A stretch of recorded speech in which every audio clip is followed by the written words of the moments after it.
All right. So now that we're recording, man, watch what you say. Yep. Because once it goes viral, it don't come back. I mean, but then we have millions of subscribers, and I wouldn't know how to be popular. I was never trained for that in high school. Oh, you just probably like clam up and it stunt your growth and who knows what else.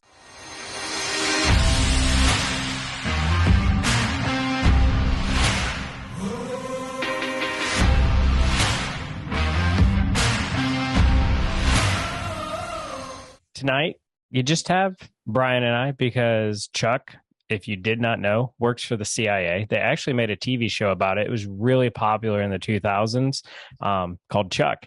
It's actually really about him.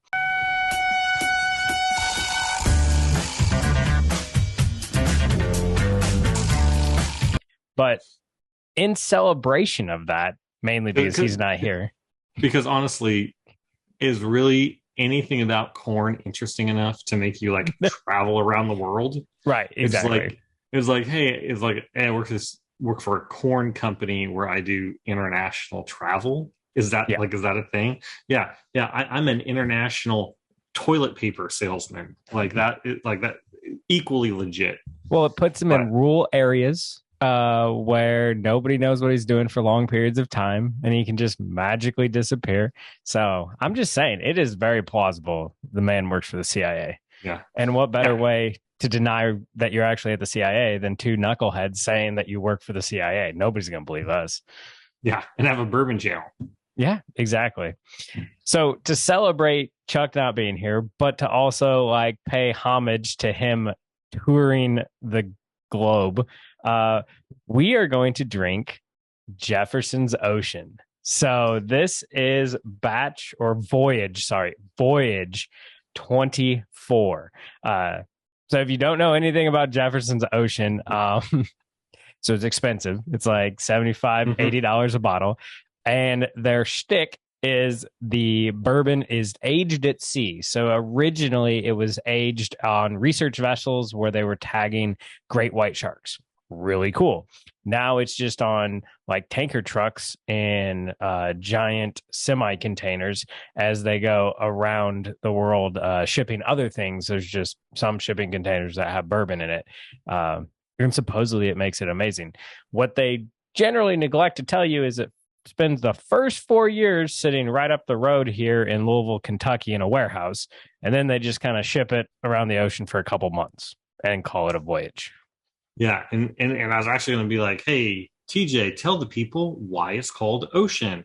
But you kind of like covered that, and that coolness factor of it's like bourbon that's chasing great white sharks. Um, guess who gets to pay for that cool factor? Absolutely, yes. Yep. You, the consumer. So we have actually steered clear of this Mm-hmm. for it, like borderline made fun of it. Yes. Maybe very directly actually made fun of it Yes. for a while over this ridiculous at sea hype. Yeah. And then I'm so glad you splurged to find out, is it still hype or were we wrong? So the good news is Costco always has it and it's always really cheap. I think it's like $55. And I'm like, okay, one of these times I got to do it just to see. So we were actually, for our podcast that Heather and I do for our Patreon members, we did different aging styles. And so we did like Blade and Bow, we did Jefferson's Ocean, we did one that was river aged, and that's a whole shtick that is completely false. Basically, they just put a floating rick house and it goes up and down with the Mississippi, but they call it aged at river. I don't know. It's not good. Maybe it was like in the river, like it had sunk into the Mississippi, because some of that water is Yeah. not pretty. Well, they figured out a way to ruin MGP. I'm just going to say that. But like as I did this, I was like, okay, we got to get a Jefferson's Ocean because if we're talking crazy aging stuff, this is the one. So we're gonna see how it is. Heather and I reviewed it on the podcast, but I knew Brian would be a great one because it's 90 proof. It would be a splurge for him. It, to be honest, is a splurge for me. And to see if it's really any good or if it is all hype. Cheers, sir. All right. Well, and speaking of hype, I assume at some point we're going to address the new Jefferson. Oh gosh. Yeah, that we can came talk out. about that. We Well, talk about, yeah, it hasn't come out yet. It was just announced.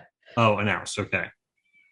So yeah, so while Brian figures out the nose on that, so the newest Jefferson's Ocean is going to be not Jefferson's Ocean, it's like Jefferson's New York or something like that. Basically, it's Jefferson Ocean that they then add New York water to cut it down to the 90 proof, and that's going to make it super special, and it costs like $100.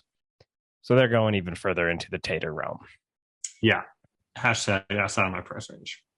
Yeah, but I mean, they're going with, like everybody says, New York has the best pizza and the bagels because of that special New York water. And I mean, it's not far fetched to do that in bourbon. That's what like Kentucky's stick is. That natural limestone filtration is what makes the best bourbon. That's why it's Kentucky. So they're just trying New York, which doesn't like inspire crisp and clean. Like I might go with, I don't know, No. like the Fiji example, like cut down with spring water from the mountains of Fiji, blessed by a monk on the way down. I don't know. That's bourbon water I'd want to drink.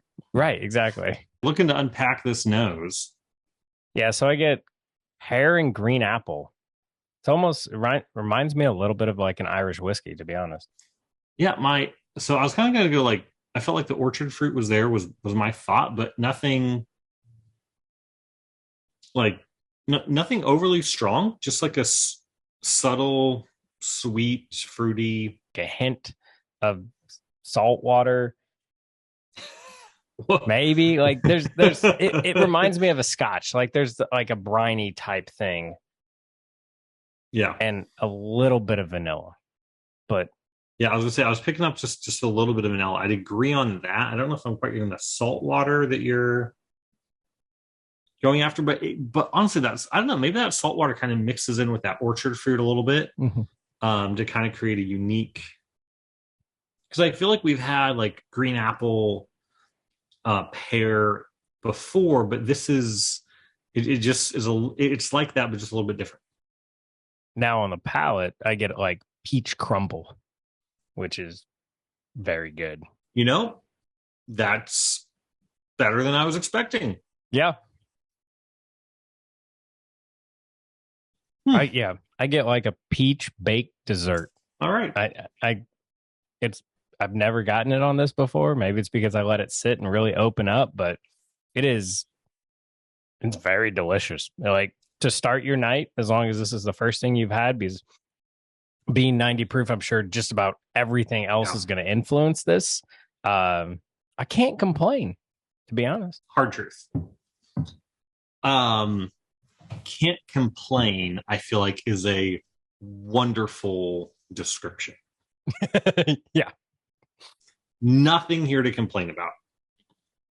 The nose, subtle fruit, a little bit of vanilla, maybe TJ has a lot of salt in his diet and is getting some salt in there. I'm not sure. The palate is nice. You get a little bit of that. I think the palate's interesting where I feel like you get a little bit of that, maybe that peach or a little bit fruit forward that actually transitions then into more of like a little bit of a sour. Yeah. On the back end. And the finish, the finish is pleasant. It's just a slight tingle. There's not much there. Yeah. The finish is something you could hand this to someone is an introductory drink and the finish isn't going to turn them off and or something, but definitely nothing to complain about, but I will. For a guy that likes a solid finish, this is just lacking quite a bit in that department, but nothing bad. Right.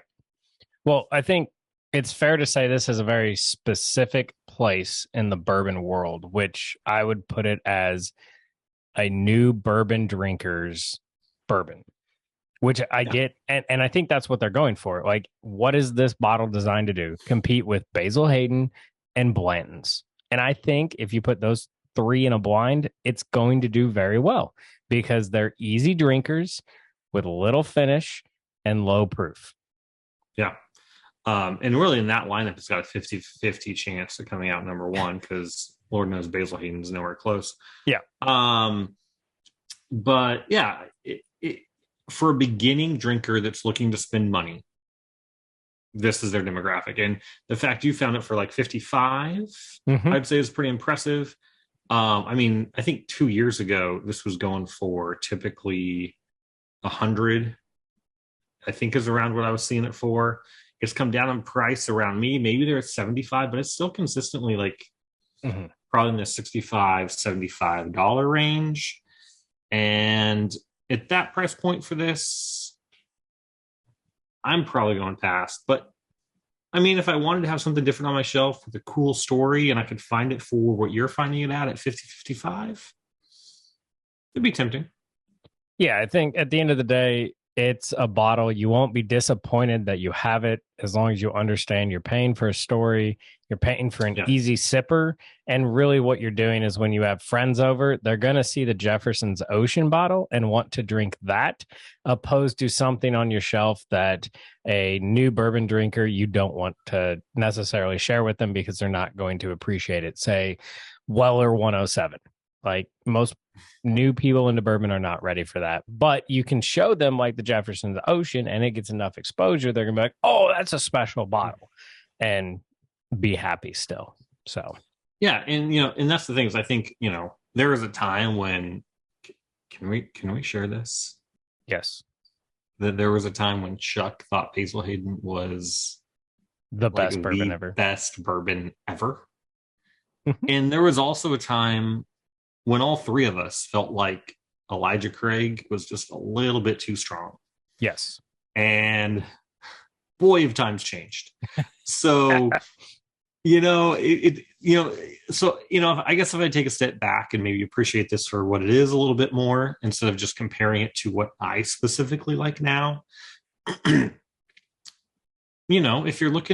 you are a new drinker and you're kind of trying to figure out the bourbon game, and that's maybe why you watch this, I think, I think it's a nice bottle. It's a bottle where instead of getting your like traditional bourbon, brown sugar, strong vanilla, butterscotch, and you want to get something that's a little bit more fruity, so hey, when people say, hey, this one's fruity compared to maybe traditional Kentucky with some of the others, you can actually go, oh, I see what they mean when they say it's fruity. I see what they say when it's, hey, light on the finish, as you kind of go through your personal bourbon journey. Let us know in the comments below. Do you like Jefferson Ocean? Should we review another one? Because that is their shtick also. Each voyage is slightly different. So there's going to be different flavors.